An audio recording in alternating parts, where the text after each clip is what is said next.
Changeling of the Guard, written by Vdrake 77, narrated by Equinox 3141. Chapter 49, A Slow Roast. As I was not apparently an intentional participant in what was going on in the upper story of the business, I busied myself investigating the many odd contraptions the grindhouse apparently used to make coffee. I had been initially concerned with what sounded like a large fly swatter striking something, but the screechy laughter and general mirth I felt from the other occupant of the house seemed to more than offset Mothchaser's sudden inexplicable anger. Besides, I was aware that the bickering of siblings was held to be a time-honored tradition in Equestria, and I would hardly interfere in such a personal thing. Also, my ribs hurt, and I did not look forward to her kicking me again. She could manage her kin. The espresso machine was steaming merrily, and the whole shop was taking on a pleasant humidity, the rich scent of coffee filling the air. I had to admit, there might be something to this. A jet of steam came from a brass vent of one of the devices, and I settled into a nearby stool, closing my eyes amidst the various bubbles, hisses, and steam. The warmth was a delight on its own, but the moisture, the hissing, even the faint rattle and buzz of the various devices around me settled me. It had been years since I had been in the hive, and yet I found this strangely comfortable. It was like being a nymph again. There was a slight rustling, and one of the low whistles was muted. "Wow, you are tired. No wonder Mothy was worried about you. I mean, as a barista, I can't help but feel a little hurt when some pony just conks out right in my coffee shop." I blinked rapidly, suddenly finding myself the object of scrutiny of an individual perhaps an inch away from my nose. I jolted, nearly falling off the stool. "Easy, friend, easy," the Thestral coaxed, holding a small steaming cup to eye level. "Breathe. Steamed cream and espresso. You clearly need it." I inhaled deeply as ordered, enjoying the aroma. It took me a further moment to realize the cup before my nose was in actuality being offered to me, delicately held with wingtips by a small saucer. I couldn't help but feel a moment of disappointment. Topaz and I had tried French food at a fancy restaurant once, and I had briefly considered eating the plates as a form of protest for the lack of real sustenance to the dish. Still, I took the beverage and quickly downed it. "It is good," I admitted, peering at the small cup, then up at the new bat pony. "Pristine grind, I presume?" "You may," he acknowledged with a flourish of his wings and a small bow. "If I have the delight of meeting the lauded idol Hooves." He was not, I decided, typical of what I knew of the Thestrals. To be fair, I had met a few that looked as tired as this one, but he had a slow smile to him and radiated a sort of contented cheerfulness. The bags under his half-open slitted eyes appeared to be more of a permanent feature than actual evidence of exhaustion, but I assumed any pony dealing in caffeine would likely lack for sleep. He offered a wingtip instead of the usual hoofshake, and I gingerly shook it regardless. The slow smile turned into an actual beaming one, and he pumped my hoof vigorously. I tilted my head, curious at the precursor to my name. I was not aware I possessed any sort of fame. "Oh yeah, big topic around here." He grinned, and now I saw a hint of something predatory. "So, what can I get you? Oranges, grapefruit, candied lemons? What'd Mothy offer you?" He paused, then shook his head. "Let me rephrase that. Did you want to order anything?" "I had ordered the house special," I offered, uncertain we were discussing the same thing. "And she had mentioned something about a bubble tea?" "House special and a boba it is. Let's see, you probably want something bold, but sweet. Not a fan of lots of flavors. Bet you don't care about bean varieties. And bitterness is a no-go. And a no on bat coffee, too." "I would think a lack of bitterness appeals to most ponies." "It's coffee. You'd be wrong. Make it wrong enough, and you'll get a bitter sludge that no sane pony should ever want to drink." "They buy it, don't they?" I offered him my cup, and he began twisting dials on one of the brass containers. He pushed down on something, and with a hiss more of the dark beverage flowed out, though he gave a surprisingly deft twist of his wings in the middle of the press and switched my cup out for another mid-pour. "In barrels. Here, try this. See, a good espresso has parts, and a nice foamy top, see? Now this middle part is what I think you'll like. Most of the bitterness out, gets a good aroma, nice full flavor." He pushed the cup my way again, tossing the rest of the other cup back himself. I was beginning to suspect the cause of his apparent insomnia might be work-related. Still, he was right about the coffee. "What was that about bats?" "Pretty popular amongst the nobility. You see, fruit bats eat the insides of a coffee fruit, leave the seeds on the tree with just enough cherry to ferment, and we do the rest. Good cup, but a little pricier and tastes a bit more like the fruit itself. I honestly thought coffee was a bean, I admitted, considering. Nope, fruit. Tastes like mango, raspberry, and a bit of jasmine tea. And that bean is like a rock, hard enough to chip your teeth. He grinned while turning his head, showing off his own sharp teeth on the side of his smile, where one of the typical thestral dental blades was a very obviously flat in a way that didn't match the others. Learned that one around the time I got my cutie mark. We have all eaten things we should not, I suppose. A bell jingled at the door, and I looked over to it owlishly. Apparently I had been too tired to even notice it on my way in. Several other thestrals began filing in, and they seemed to take notice of me with interest. Regulars, I assumed. One would think coffee is the last thing on most thestrals' mind if they're preparing to turn in for the day, night? I peered at the horizon through a shaded window, the night sky only just beginning to brighten. Ah, but you're wrong. Most of them want a low-caffeine cup of the good stuff to get them through the few bits of early morning shopping before it gets too bright. Most places are setting up for the ponies just getting up and starting the day, not for the ones trying to survive the last bits of a shift. Besides, most shops are bright and well lit. We keep it intimate here. He flicked a wing out, gesturing to the entire establishment, then pointed at a sign reading, "No light spells." Sometimes all we need during the day is a dim place to rest and get a bit of strength back before we fight through the rest of the day you sun ponies love so much. I see. And your regulars have decent night vision, so it works out just fine. Or good hearing.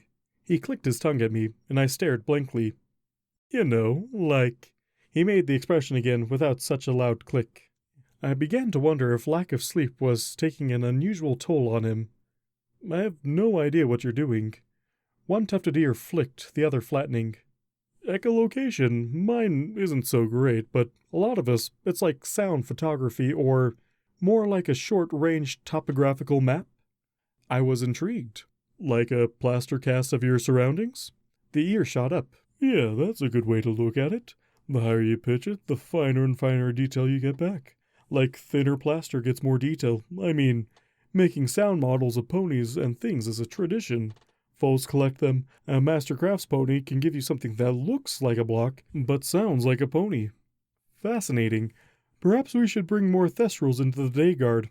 A talent like that would likely enable them to pick up on certain details the rest of us could miss. I wondered idly if I could learn to mimic such a skill. The idea certainly interested me. Huh, good work. He gave me an appraising look, heading towards the strange shaker machine. Let me get you that boba. I quite liked the beverage as it turned out. There was something eminently satisfying about a beverage you drank and ate at the same time, the little strange spheres in the beverage having a pleasant chew to them. Moth Chaser bounced into the stool to my right. Well, you certainly seem to be enjoying yourself. Double black for me, Pris. You're killing me, sis. This is a specialty shop and you just get black coffee? Where's the love? Hey, I brought you a customer. I'm being a good sibling. Her brother grinned. Oh yeah, customer. Is that what they're calling it nowadays? Moth Chaser's own smile vanished momentarily.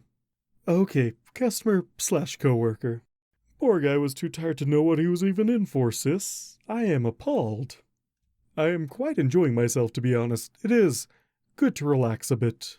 I hesitated, then admitted with a hint of shame. I am perhaps guilty of seeking too much work. Like I said, he just pulled a triple. Didn't even go home last night. Pristine gave me a searching look. Your family must have been worried. If I had any kin willing to claim me, they have yet to do so. That's a shame. Around your age, most ponies would be looking to settle down. Maybe start their own? Pris grinned, looking towards his sister, who scowled at him.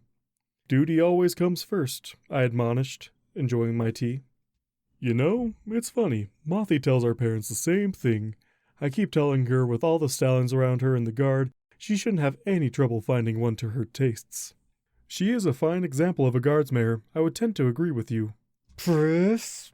His smile widened, and I marveled at the sheer number of sharp teeth he could show off. How about you? You know any mares with a good echo to 'em? I could introduce you to a few who wouldn't be against meeting a nice military-minded stallion. Know of one for sure who could use it. Pristine grind! I turned to look at her in surprise, then turned further when I heard one of the regulars mention me by name. Perhaps I was better known amongst the thestrals than I knew. It made sense, I suppose. No pony outsold durians. What? I'm just having a nice little conversation with my new friend. He seems like a gentle sort. Mothchaser tackled her brother over his counter. The walk back to the center of Canterlot found Mothchaser surprisingly subdued. I'm sorry about all that. I mean, I didn't think you'd get an interrogation. Pris was just being... We were apparently not going to discuss the small brawl the two had, and I was not to bring that up. Topaz tended to be much the same with her mother's antics. A brother?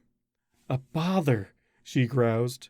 I raised an eyebrow and her cheeks flushed. Sorry, family, he's just being nosy. We walked several blocks in silence after that. Mothchaser seemed as distracted as she was annoyed. Finally, she sighed. So what does a mayor have to do to actually get into your room? I shrugged, continuing to walk. Ask? I turned to look at her, then frowned and stopped, turning around fully. Mothchaser, are you well? I mean, just ask? What if I, wanted to visit? Her wings were curled around her like a raincoat, and the little spikes mid-wings seemed to be twirling around each other in front of her chest. I made a mental note to ask what the digit was called. Absolutely. You are, of course, welcome any time. I tilted my head. When we are not working, that is. She continued staring, and that confusing mixture of emotions began to resurface. Well, I might take you up on that.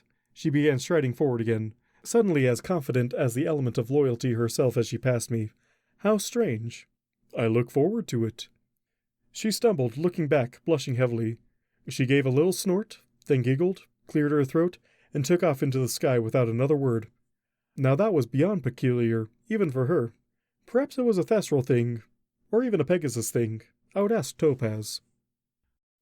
Topaz, this is not helpful, and rolling on the ground is most unbecoming of a professor. I eyed her with growing concern.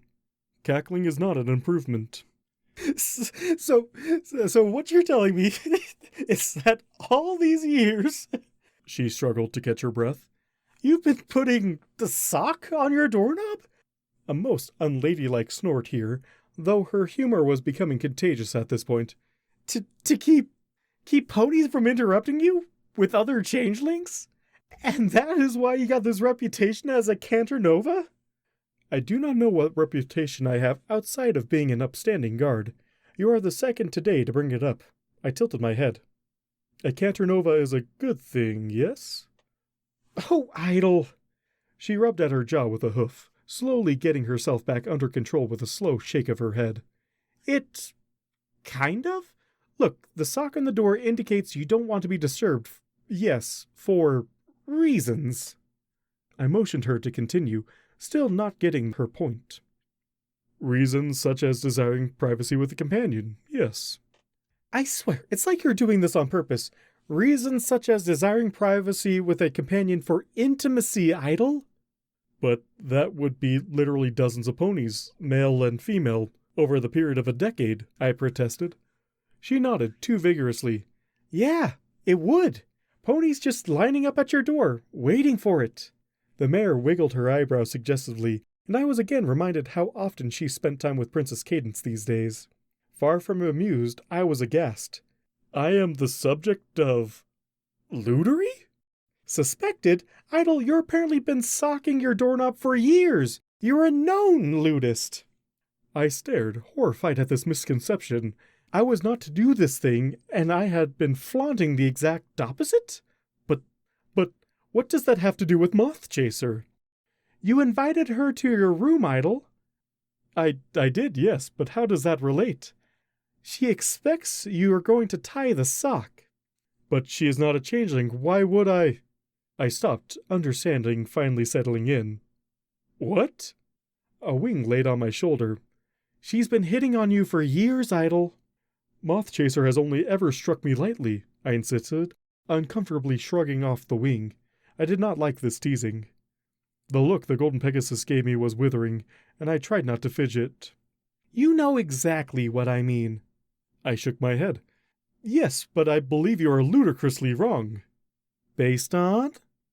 Based on Mothchaser being an upstanding pony with no interest in lewdry, I stated, feeling justified in my pride in defending a fellow guard's pony. Topaz's breath came out in a wheeze before she fell over again, laughing all the harder. My concern grew.